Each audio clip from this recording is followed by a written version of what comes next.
Uno, dos, tres.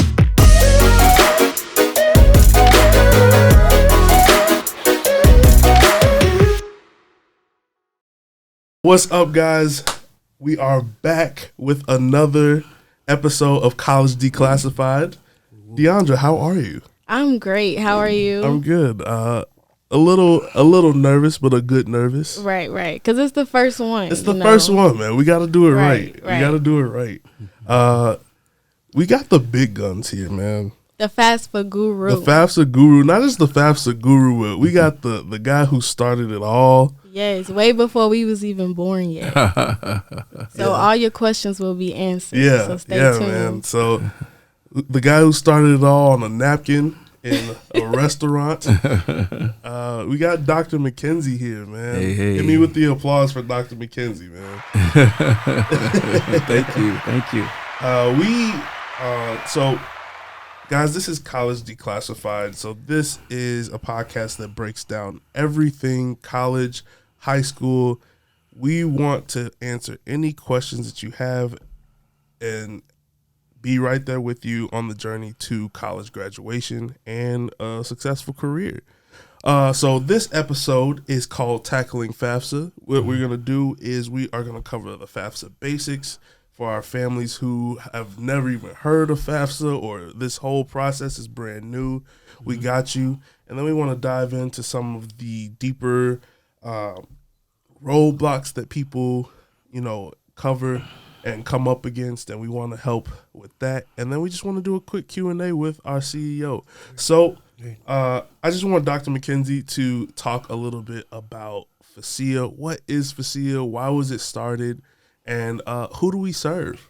Great. Well, welcome. Thank you for having me here. And the Family Centered Educational Agency was started back in 1997.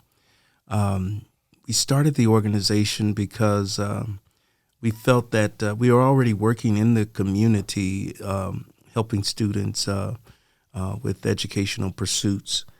But the community asked for more. I was running a talent search program for another college, and a gentleman walked in one day and he said, "Hey, can you guys got any jobs?" I said, "No, we just do this. We help with, an application." And he said, "Well, can you help me with the resume?" I said, "No, we don't do that. We help with college applications." And he said, "Well, you're in the community, and you're supposed to be helping the community, but you can't help me. So why are you here?" And his question resonated with me, and I immediately started talking with friends and other professors that I was colleagues that I was friends with, and we decided that we wanted to do more. We wanted to help more.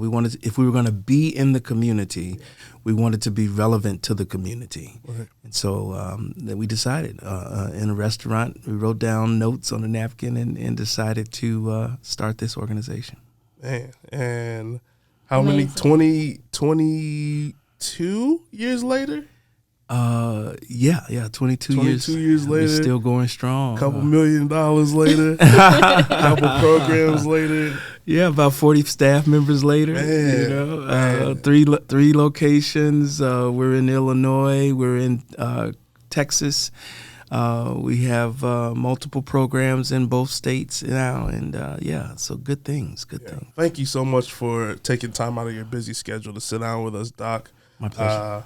We we have a TikTok, and that TikTok is doing very well right now. Follow us at FAFSA Trio. But our FAFSA content is really resonating with people. And when I say resonating with people, I mean people have so many questions, comments. There are a lot of truths. There are a lot of myths. Mm-hmm. And so we kind of just wanted to take time out today to, talk about that. So before we get into that, though, I want to have a little fun. I want to talk about something that is very pressing. I won't say pressing, but a main topic of conversation today. So, Doc, I want to ask you, would you rather collect $500,000 immediately, or would you rather have dinner with JayZ? Oh, that's easy. I'd rather have dinner with JayZ. Really? Yes. Really? DeAndre, what are we saying?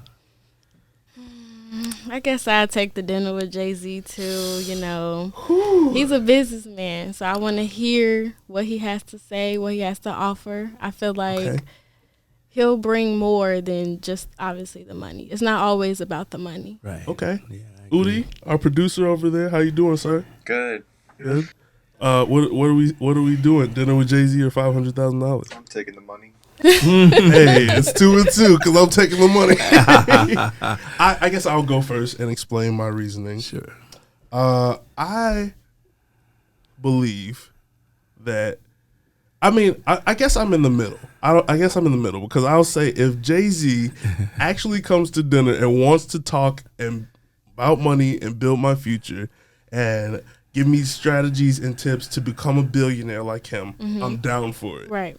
But what if I come to dinner and JayZ is not talking about any of that, and he's just like being selfish. Some people are like that, like where they don't want to. And I'm not. Let me look into the camera with this one. I don't know JayZ personally. I'm not making a judgment off of his character. But what I'm saying is, what if some people don't want to share the knowledge. So what if you miss out on $500,000? But that's just my opinion. I'm sure that's probably Udi's opinion as well. So, D, it's too risky. Yeah, it's a little risky, but I mean, I understand. I now that I'm thinking about it, I kind of am on the fence because I mean the $500,000, like that would take care of my debt. It's a lot of money. I could buy a house. Like it's so many options. A nice house. I don't know. I think it would be great to sort of hear what he has to say. So. Yeah. Dr. McKenzie, you did not strike me as a dinner with JayZ person, but I'm glad you said that. Well, we live in a society where a lot of people want instant gratification. We want instant money. We want instant power. We want instant influence. We want to live our best life right now.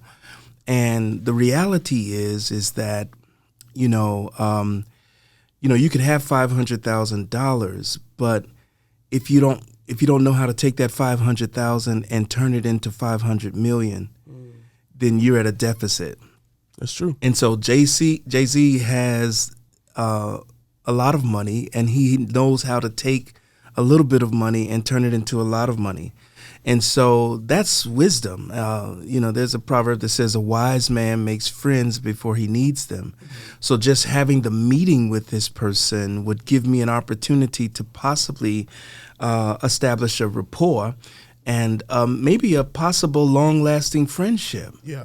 I've had millionaires who ask me, what do you want? How much do you want? And I've told them, I don't want dollars. I want wisdom. I want your information. I want mentoring. That's how this organization has been able to grow because of influence. And John Maxwell talks about that in his book, 21 Irrefutable Traits of Leadership, and just the power of influence. And so I think JayZ has a lot to offer. He has a lot to say. It may not be all of it may not be said at dinner, at that one meeting. But if I had the opportunity to establish a rapport and a friendship and a relationship, it could be said at other meetings. Yeah, because that's true. You could mess it up by running in the dinner with the mindset of, man, JayZ better. If JayZ don't tell me how to become a millionaire tonight, all is lost. Right. And what do you think? When you talk to like the millionaires that you talk to, like, do you think that their advice has paid bigger dividends than any amount they could have donated to you? Absolutely. I had a 5-minute conversation. I'll give you a quick story real quick. I had $100,000. I asked my biological father, should I take this $100,000 and pay my mortgage off and live rent-free or mortgage-free? And he said, yes, of course, that's the way to go. I asked my rich dad, I said, I have $100,000. I owe $100,000 on a home. Should I take it and pay the home off? and he asked me a question. Instead of answering me with an answer, he asked me a question. He says, "How much is the interest rate on your current loan?" Wow. I mean, just, changed my thought, right? Yeah. And I told him what it was, and it was pretty high. He says, "Okay, take the $100,000, pay the house off, then go back, snatch the equity out of the home, and use that equity to buy some other real estate, and then do it again, and then do it again, and then do it again." And so he taught me how to take $100,000 and turn it into, hit the applause. Almost $1 million. Right. And that conversation only took 5 minutes. Yeah. So you don't need, dinner with JayZ. We may have an hour. Yeah. What could I learn in an hour? From JayZ? Yeah. What kind of influence could I establish within an hour as a result of that? So I think, man, I would love to have dinner with JayZ. If you're listening, JayZ, I'm available. Hey, JayZ, if you listen, we do great work. consider having dinner with the three of us. I know I said. If the opportunity presented itself. Hey, dinner with Beyonce is even. Hey, that's enough. If you want to bring Beyonce, Oh man. No, that's great. I just wanted to bring that up just because everything we're talking about today, Yeah, absolutely. It's not just the million. You could have $1 million, but if you haven't learned how to manage minimum wage, right? How are you going to manage that $1 million? It's gone. It's gone, right? Like Shaq, when Shaq went to the NBA, I think he said he ran through $1 million in one day. Mm-hmm. Absolutely. So college gives you an opportunity to learn so many different things. You meet a lot of different people. You establish relationships. And if you establish a business, you've taken some business courses and different things, communications courses, language arts, algebra, all of those different things, math courses that have an impact on you later on in life. And because we can't see it right now, again, we're in a generation where everybody wants to have it right now. And if I can't see it, it's not relevant. It's not cool. It's not important. But yeah, it is. It makes a big difference, and there's research to back up everything, that I'm saying here. Absolutely. Let's talk about the FAFSA Basics. So for our parents and students who are listening, who you might just be a senior or your child might just be becoming a senior, today, October 1st, the FAFSA is officially opened. So we want you guys to, as soon as you listen to this, we want you guys to apply for the FAFSA. And Doc, why do we want people to apply as early as possible? Well, the FAFSA stands for the Free Application for Federal Student Aid. I just want to put that out there first. And the key word is free. So when you're applying for this, you should not be paying anyone to help you to complete this application. Absolutely. If you are, it's probably a fraudulent organization, and you want to be careful there because it's free. But the sooner you apply, the better, because it gives higher education institutions an opportunity to see who's interested in actually attending the university or college. You have on the FAFSA, you have an opportunity to select up to 10 different schools to apply to, and those schools all receive that information, and so they're trying to make decisions right now, admissions decisions. Who are we going to admit? Who wants to come here, and who are we going to support?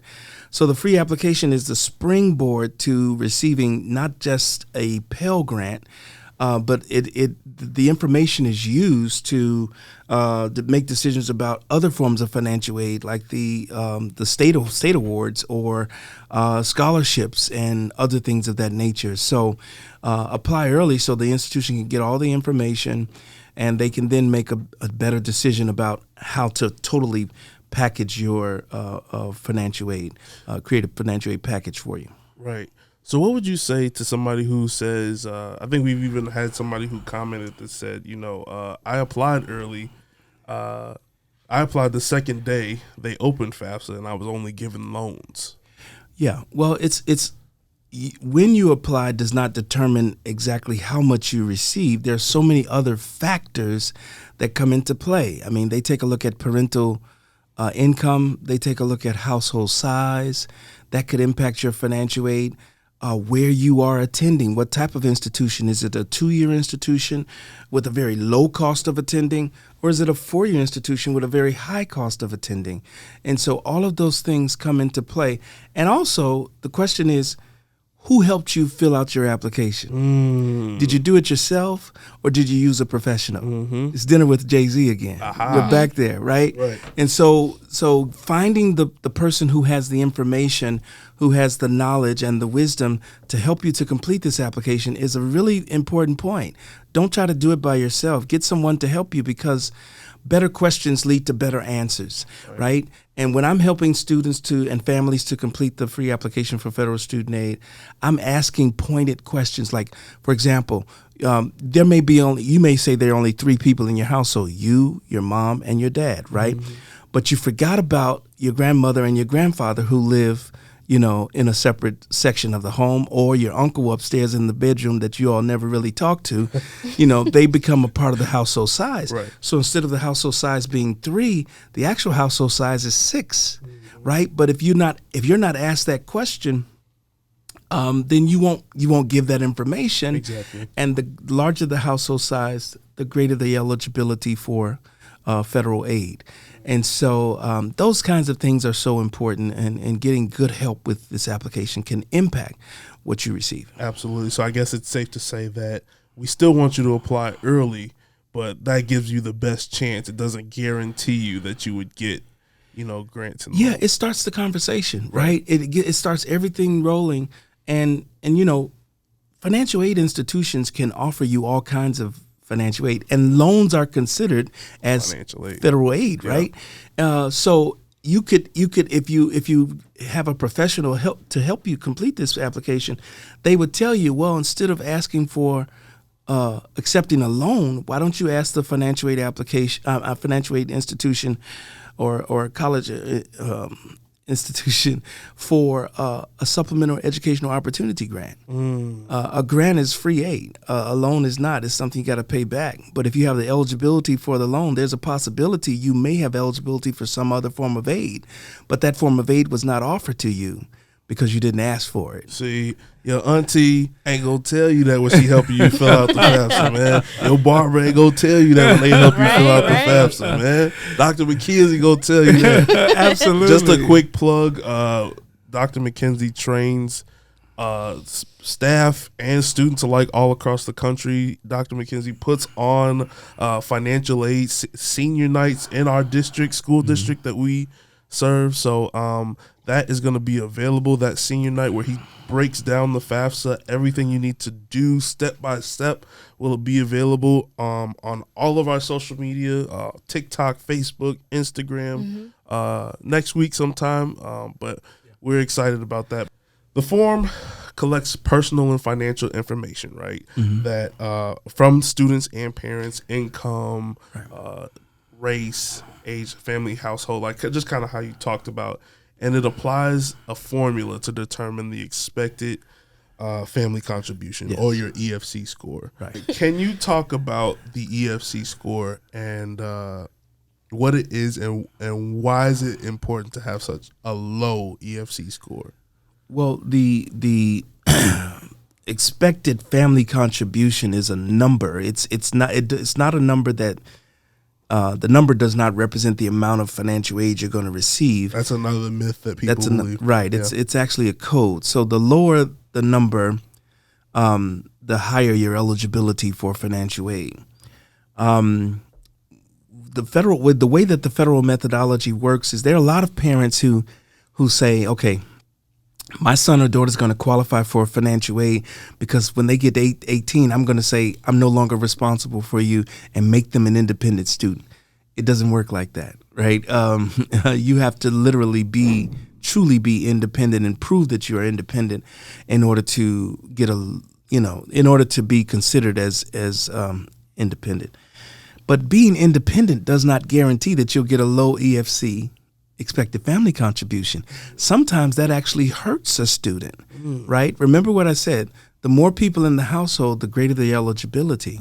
So, and students, the way the federal methodology works, students are expected to contribute a larger percentage of their earned income towards their college education. I think according to the FAFSA website, that's about 75%. 75% of what you earn after taxes is supposed to go towards your college education. I remember that. How many students actually take 75% of what they earn from McDonald's and put it away in savings?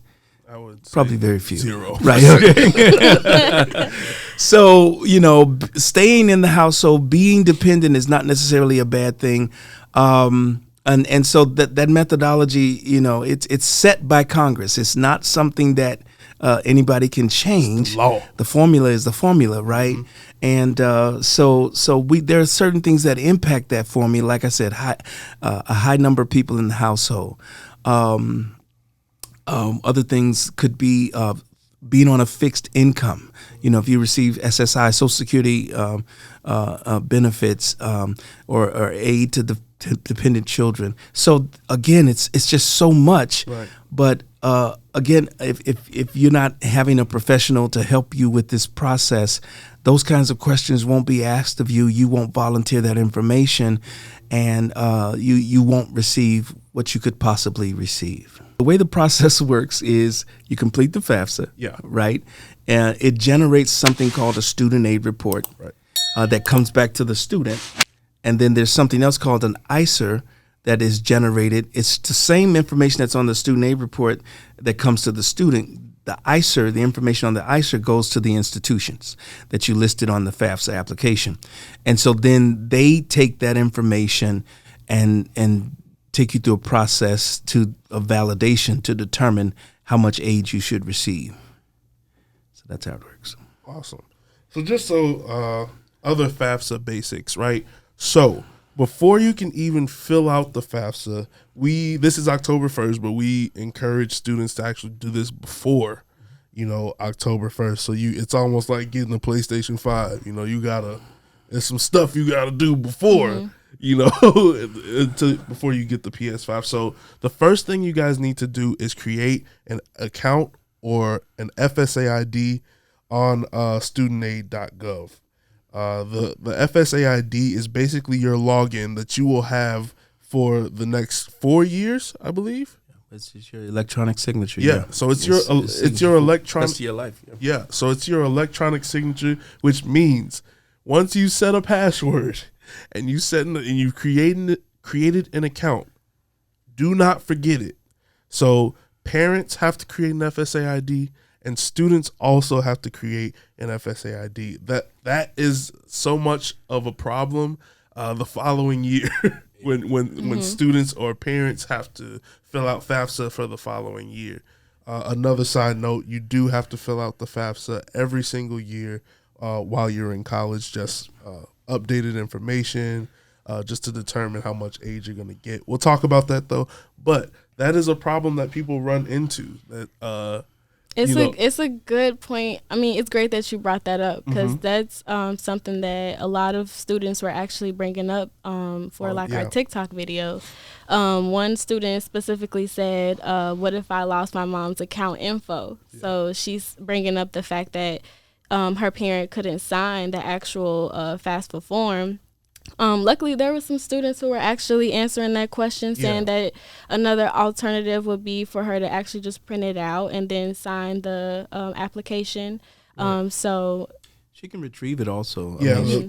I'm sorry. The website also has a forgot my password, but it's important when you're filling out your FAFSA to always have that password and that login handy. Where, in your professional opinion, where should people go to get professional help with the FAFSA? Well, if you're in Illinois, you can go to the Illinois Student Assistance Commission. They have help there to assist you. You can actually call the 800 number for the Department of Education and receive help with the FAFSA. They can assist you with the application. One of the best case scenarios, I don't know if it's possible, but if you can get to the institution that you want to attend, their financial aid office could assist you with the FAFSA. Or you can call us at 708-210-1771 and say, I just need help. And no matter where you are in the country, we can have a representative to take some time and assist you, even if you're out of the country. Absolutely. And we could take a little time. I'm glad you said that. And it's free. It is free assistance. Yes. Because Great point, a lot of students think that there's a fee for that, but it's absolutely free. Yep. Yeah. It's a free application, and as a service to the community, we offer these services, and we have staff members who volunteer to assist with this process. Love it. So like Doc said, if you need help with the FAFSA and you can't find anybody else, even if you can, we have been doing this. We go to training every year. Doc, who has been teaching and training for over 30 years, trains us every year how to conduct FAFSAs. We know the special ins and outs of the FAFSA, in and out. So give us a call, man. And let's do this right. And we'll talk about what happens when you don't do the FAFSA correctly in a quick minute. So just again, final thing with FAFSA Basics, right? The question of what documents do you need to file the FAFSA? This is coming from admit.me. They also help people with scholarships all across the country. Great resource. They also have a Q&A page, and they have you can call them. We'll put that number somewhere around here where you can call them if you need help. But you need personal data, and the personal data you need, you're going to need your student social security number. Parents, yes, you're going to have to give up your social security number as well if your student is dependent. Student's driver's license if they have one, or state ID. And if you're not a U.S. citizen, I think we'll talk about this a little later, the student alien registration number, if you have it. Financial information, you will need the federal tax information from the previous year via W-2 information or your tax returns for the student's spouse, if you're a continuing education student, and the student's parents, if applicable. Then we'll need records of untaxed income, such as retirement plans or 401ks or anything like that. And then other financial holdings, such as savings accounts or investments. There is also an IRS Internal Revenue Service data retrieval tool, just in case some parents can't put their hands on their tax returns and different things like that. That when you can click a button while you're filling out the FAFSA and say, retrieve my information from Can we say that again just so we can? Sure. It's the Internal Revenue Service data retrieval tool. It's actually embedded in the online application. Oh, okay. So yes. This is why it's good to do the online application versus a paper application, because you don't have to go and punch in all of this information. The computer simply goes and grabs it out of the IRS. When you filed your taxes, it'll grab it from the IRS and populate the FAFSA application with all that financial information. Saves you a tremendous amount of time, and it also keeps you from making mistakes or errors, in some of the questions. And so, yeah. Awesome. So that concludes this section of FAFSA Basics. We will be talking about FAFSA all year long because that's how important it is. Yeah, we're just really stressing it because we really want you guys in October, because we really want you guys to fill it out and get as much aid as you can. But I kind of wanted to, while Doc is here, I wanted to transition into roadblocks that people and families come up against when filling out the FAFSA. One of them being verification. Can you just kind of talk about how families are selected for verification, why, and how to avoid it? Sure. Well, verification is a process by which when you fill out the FAFSA, the information goes to the central processing service, and they process it, and then they send, like I said, you a student aid report, and they send the institution an ICER. If there's any conflicting information on the FAFSA, for example, you say my household size is 5, and the tax return from the data retrieval thing shows that you only had 3 exemptions. So that's conflicting information. There are 5 people in the household, but you only had 3 exemptions. You're going to be selected for verification. Verification is verifying everything that was put on the FAFSA. You have to submit extra documents to verify that everything that you put on the FAFSA is true. Okay, so conflicting information can get you selected for verification. Also, but sometimes it's unavoidable because some institutions have a policy of 100% verification. That means that every student who fills out a FAFSA, they have to verify those applications. And so if your IRS data retrieval tool says your income was such and such, they may that institution may ask you for a copy of your actual tax return. If your household size is 5 and there are 3 exemptions, your institution may say, explain to me who these other 2 people are, right? Tell me that's when you say that's the uncle upstairs that we don't talk about, right, and that's grandmom downstairs who also lives with us, right? If there's someone in your household, it can be a friend.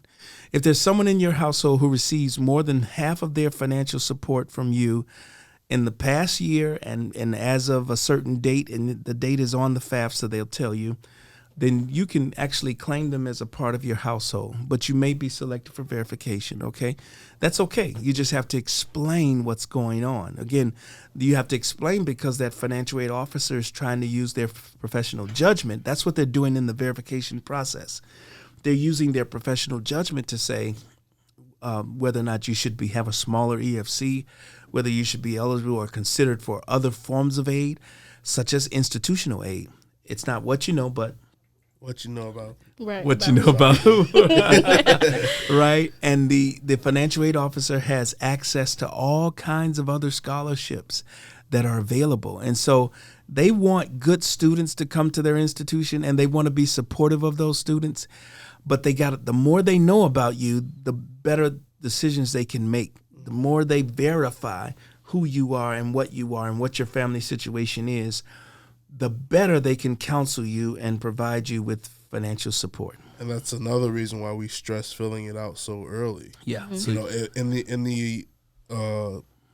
in the case where it's unavoidable, right, if you fill that out in March, April, you're not looking at a financial aid package until until later on. And Mm-hmm. that goes back to the question that you asked earlier about the student who filled it out early and only received loans. Well, they may have been, if they were selected for verification, even though they filled the application out early, they're really at the back of the line until that verification process has been completed. Right. So the verification process may not complete. They fill it out in October of 2021, but the verification process is not completed until April of 2022. Absolutely. Guess what happened to some of that money that you were eligible for? It went to other students. It went to other students, and it's gone. It's depleted, right? So the only thing left could be a loan. So when you apply, could have an impact on how much you receive. Yeah. And that's also kind of segues into my next point about,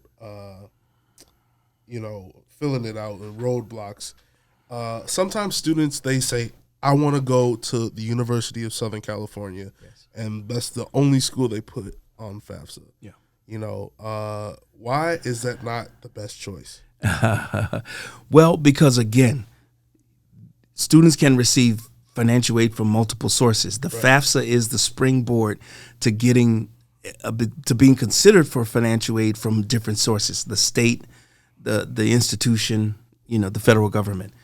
When you only list one school, and that school, first of all, if you live in the state of Illinois and you list a school in California that you want to go to, then the state of Illinois does not consider you for state aid, right? And so Should not on map. Right. So should you change your mind? You say, okay, fine, I'm going to California. That the state aid that you could be eligible for is not portable, meaning that you can't take money that you would receive from the state of Illinois and use it in the state of California. Right. And depending on the school that you go to, that they're going to charge you out of state tuition because you're not a state student. You're not from their state. And so you need to make sure that I always advise students to, even if you're going to go to, say, Spelman in Georgia, just in case Spelman doesn't give you a good financial aid package, list a school from your particular state where you live, right? So that state could at least calculate a possible award for you for state aid. And then should you change your mind, you would have that sitting there waiting for you. Yeah, but to consider where you're going. And that's why I said sometimes students don't consider all of these things. I just want to get away from mom and dad. So I want to go as far away as I can. California looks good. Yeah, Texas look good. 855 miles away from mom and dad, right? But you're not from the state of Texas. Right. And you can't take things that you could be eligible for here to the state of Texas. And then Texas may charge you even more money to come into their state. True. So, there's a lot to consider. Absolutely. It's a lot to consider, and you need good advice when you're doing this. Right, and that's kind of why College Match and FAFSA go hand in hand. You can't talk about one without talking about the other. Yeah. What are your financial needs of your family? What is the capability? What is your family capable of paying? Right. I have very real conversations with students about, when they start talking about going to places, I'll look mom in the eye and dad in the eye. And I say, okay, you're willing to pay this year. Are you willing to pay next year and the next year and the next year? Are you able? Right. Are you capable of doing that? Are you willing to borrow this year? Yeah. Are you willing to borrow for a 4 or 5 or 6 or 7, 8 year period? If not, then let's have a very real conversation about Plan B, because there's several pathways that one can take in order to get to that degree. And so we need to just discuss those different pathways. Do you want to graduate with debt or without debt? Right. It's a very important question. Better questions lead to better answers. And so depending on the answer, that depends on the plan that we should develop for you to, take. And it is possible to graduate with no debt or very little debt. It may seem impossible, but it is possible. I'm sitting here as somebody who graduated with no debt. I know plenty of people who had nothing, but they graduated with no debt, but they just did it right. Yeah. So again, just or they did it differently, right? It's not. Sometimes there's no necessarily right or wrong answer, but it's just different answers, different pathways, and what's going to work best for you, not your buddy, not your friend. The path that they take may be totally different. God bless them, but if you want to be standing with your degree 4 years later with no debt, you can. Or minimal debt, you can. And so we can talk about that. Absolutely. And then just so many points I want to make, but we got to move on. This is about FAFSA. Yeah. So, I was going to say, where were y'all when I was in high school? Y'all wasn't as out there now. Yeah. We're waiting on you. Right. Ooh, bars. That's facts, man. She's famous on TikTok. No, you the famous one now. No, but D, can we just talk about just some actually no, I just want to segue into the FAFSA mistakes? Yeah. Well, we're talking about undocumented. Oh, undocumented. Okay. So Udi will cut this part out. But so Doc, there are an increasing amount of undocumented families that are coming to the United States. DACA is a huge topic in education today. We want students, no matter what their background is, no matter what their citizen status is. I personally believe, and I think I can piggyback or speak for you when you say, no matter what your background is, you are entitled to a college education. Yeah. So I kind of wanted to just address how an undocumented family should go about filling out their FAFSA. Excuse me. Well, first of all, I think they should find, again, someone that they trust, because it is a very volatile situation. You can't share. I don't recommend just sharing this information with anyone or everyone, what's happening with your family, but find an organization that is sensitive to your needs. Illinois is a safe place for DACA students. It's a safe place for undocumented citizens. Chicago is a safe haven for undocumented citizens. So there's a lot of information. A lot of institutions have set up special offices to assist undocumented citizens and DACA students. Right. And just one off the top of my head is Northern Illinois University. They have an excellent program working with undocumented students, and where resources are set aside and they help students to find the financial aid that they need. So I would say find someone you trust and then share with them, be open and honest with them about what your family situation is, and then allow them to counsel you and provide the assistance that you need. We have a couple of staff members who are bilingual, who speak Spanish fluently. We'll put their names right here. Yeah, and so I'm working on it. They can actually assist with the applications, and if you're a Haitian immigrant, if you're from another country, we can counsel you and provide you with some information on how to proceed. There are certain institutions that are very welcoming to students who are undocumented. Some are Hispanic serving institutions, and they have a special status that's granted to them. They have special resources that they've already set aside. So that, again, like you said, this financial aid piece and the college match piece almost go hand in hand, depending on your circumstances and situations. I may tell one student, you stay in the state of Illinois, and I may tell another student, you go down to Texas to, the University of San Antonio, because they have an excellent program and the resources that you need in order to support you. Yeah. And we're going to put out the link to this CapEx article that we were using for our research that actually has a list of places that accept and are welcoming to undocumented students, which means they aren't volatile or aggressive towards them, because that it matters. Yeah. So we don't want to. Yeah, let's just talk about the white elephant in the room. A lot of students are hesitant to share information about their documentation status. Absolutely. Because they're afraid of deportation. Absolutely. They're afraid that the information may be shared with ICE and someone else, some other federal agency. And in some cases, it probably will be or was. And so that's a very real fear, a realistic feeling. And so we have to acknowledge that, and we have to find people and resources to support students who are in that situation. And then, when we say family-centered educational agency, family has no color, right? We all bleed red, and so we're here to support all families from all ethnic backgrounds, and regardless of your documentation status. And so, boom. You heard it from the man himself. From the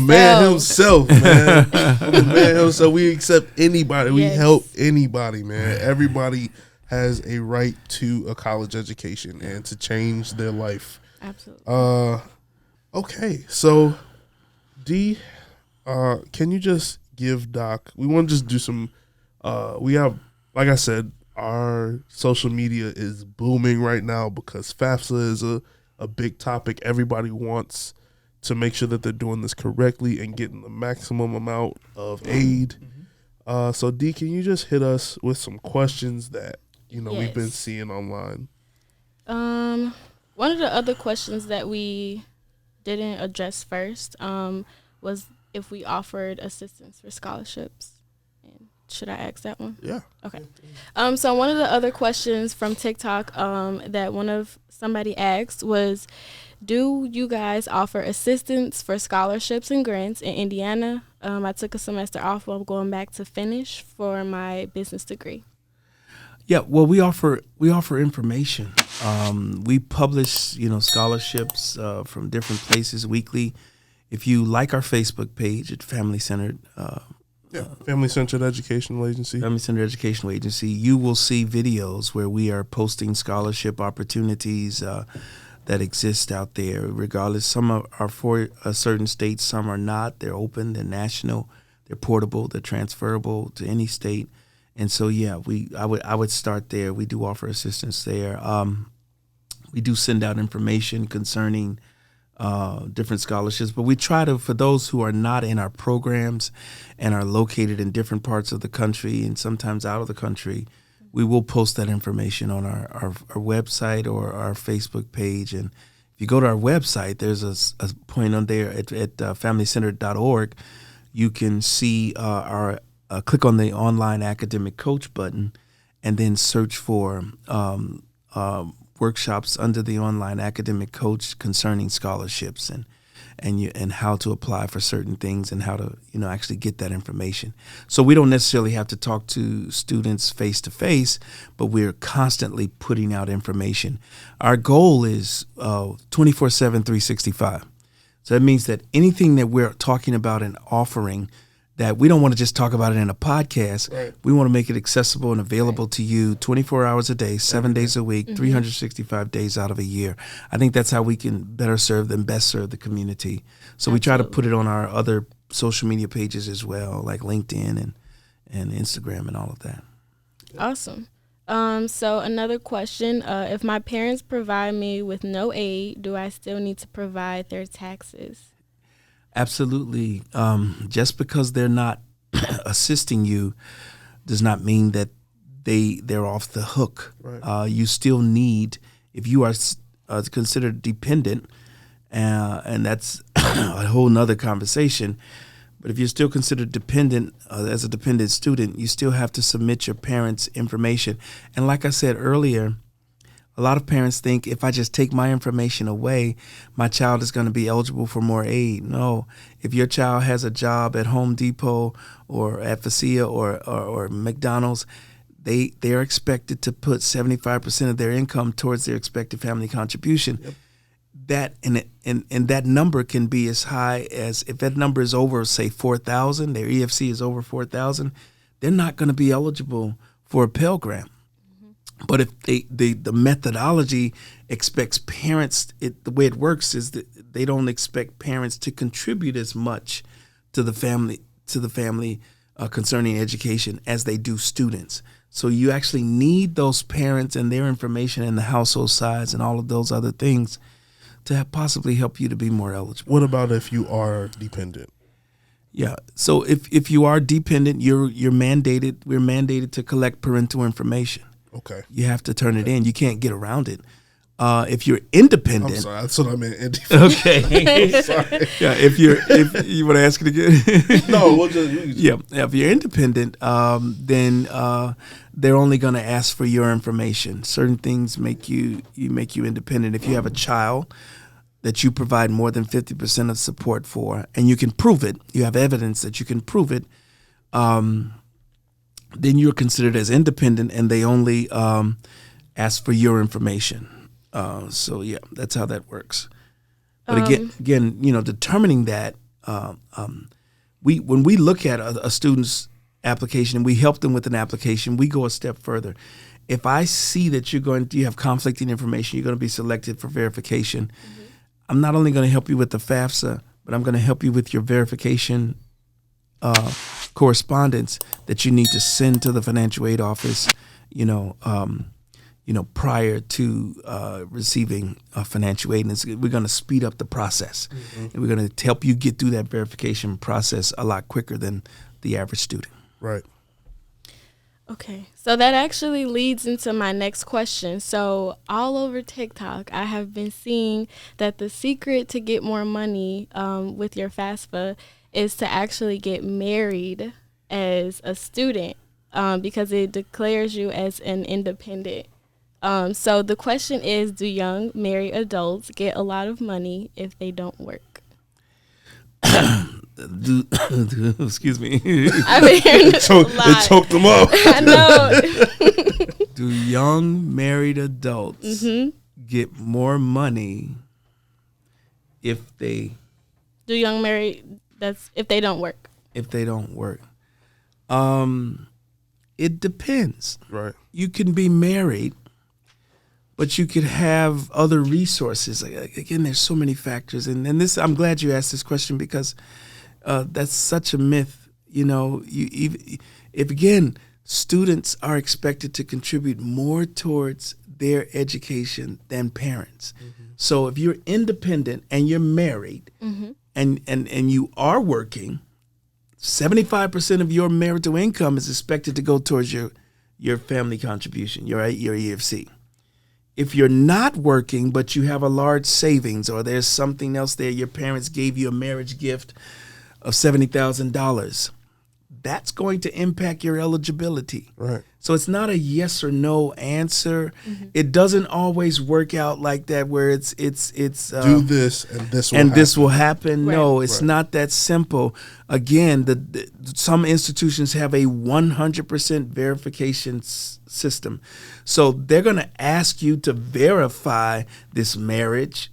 So if you lying, we're married. yeah. If you're lying, you're not going to have the evidence to verify your story, your lie. Right. And it's going to cause you problems. People do go to jail for a little money. Like we said on our TikTok. Right. People do go to jail for a little bit of money. Yeah. And it's not worth lying. You would be better served having a conversation with a professional and coming up with a strategy to get your college degree paid for, versus trying to just, you don't get married to get financial aid. Thank you. I mean, this is another conversation for another takeaway. Yes, it just came to me. Thank you, Lord. You don't get married to get financial aid. You get married because you love someone and you're willing to spend the rest of your life with them. That's also like the myth of like, if you get divorced, like if your parents get divorced for 4 years, you'll get more money. It may actually hurt you. Exactly. And I think a main takeaway for today, I think we can say, is don't do something just because you've heard somebody else do it. Your FAFSA is unique. Your situation is unique. If your brother or sister can have a higher or lower expected family contribution score, then doing something that somebody who does not live in your household can potentially harm you. And it doesn't guarantee you more money. So the main takeaway is get professional help, be transparent, and explain everything to the people who are going to help you. And then let's put your ego to the side. Make a good decision that works best for you. Absolutely. And your family. So no. Right. The answer not is no. Get married. So we pretty much answered all of the other questions throughout the whole podcast. Those were the few remaining ones that we've really needed to answer. So okay. Great. Well, yeah, I think we can call it here, man. This has been a great first podcast. Thank you so much, Doc. You're welcome. For sitting in. Before we go, Thank you for the coffee. Oh, of course. The best coffee FAFSA can buy. But before we go, there is some great news that we have to announce. Yeah. Doc, take it away. Sure. We have received. We have 2 talent search programs that assist students with financial aid throughout the whole entire year. They assist students with college admissions applications, and we have found out from the Department of Education that both of those programs that serve over 1,000 students per year have been refunded for another 5 years. Come on, Udi. Hit me with it, man. Let's go. So that's awesome news. That's over... I think that's over like $2.4 million over the next 5 years to serve thousands of students yearly within the School District 205 area predominantly. But if there are others who need help, we reach out to them as well. Then I received word last night from the Department of Education that we had applied for 2 Educational Opportunity Centers grants that are designed to help adults only, not younger students, but adults, to get back into school, get back into GED programs, and then to go to colleges and universities all across the country. We serve one EOC program serves 1,000 students, and so we have 2. So we'll be serving 2,000 students. We receive funding for those 2 grants. Come on, Udi. Come on, man. Let's go. So we've increased our annual budgets by $500,000 dollars per year, millions of dollars over a 5-year period to serve older adults and younger students. And that one EOC grant is for the city of Chicago. We're going to be going into the Inglewood community. We're already there. We already had a presence there serving younger kids. Right. But now we're going to be working with adults in that community, and we're super excited about that. And then our other Educational Opportunity Center grant will be in the state of Texas. In Corpus Christi, Texas, we'll be serving adults down there in Corpus Christi, Texas. So a large Hispanic population down there. I've got to brush up on my Spanish.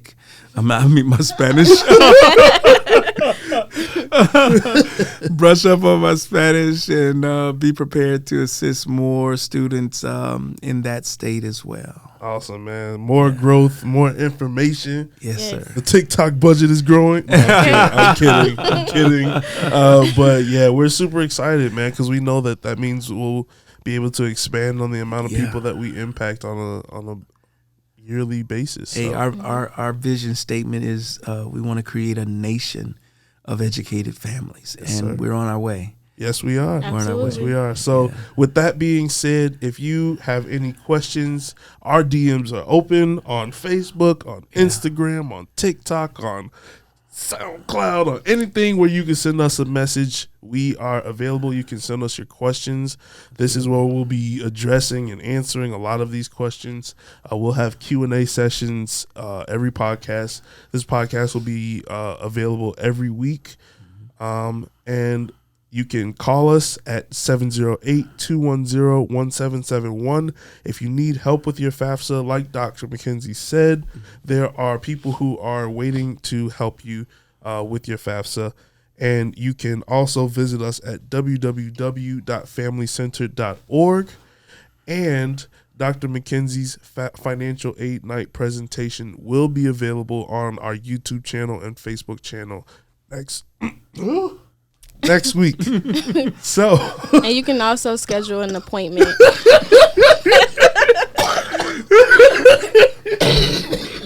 oh man, it's allergy season, man. It's running rampant. You guys can also schedule an appointment for FAFSA assistance Yes, ma'am. through our Calendly link. So that link will be up here on the screen. But also, if you're listening, it will be calendly.com/FAFSA. Absolutely. This podcast is available on YouTube, on SoundCloud, Apple Podcasts, Spotify. Yeah, can I do one more shout out? Yeah, Yes, shout out. absolutely. Give us a shout out. You know, the Family Centered Educational Agency not only writes grants for this organization, but we also helped assist a lot of other colleges and universities and nonprofit organizations like Morehouse College down in Atlanta, Georgia. Shout out to Mr. Coates down there. Yeah. And University of Michigan. We've written for CPS, Chicago Public Schools. They received a grant. ADES McKinley Community Services, Introspect Youth Services, a number of other Texas A&M and University in Commerce. And so congratulations to all those institutions. Come on, Udi, hit me with it. Receiving funding and all the staff who assisted them with getting their funding. Absolutely. Yeah. I think that's also how we build a nation of educated families is helping other programs to do what we do. Yeah. We are not a selfish organization. We are all about we're all about sharing the knowledge, sharing what we've learned and how we do things, and how to really help the students that they serve. So, good stuff. Anybody have anything else? Coming from somebody who did not know much about FAFSA before I started working here at the organization, all of this is really great information to break down FAFSA in every way possible. So Absolutely. Make sure you continue to stay tuned in for later podcasts. So with that being said, we'll see you guys next week.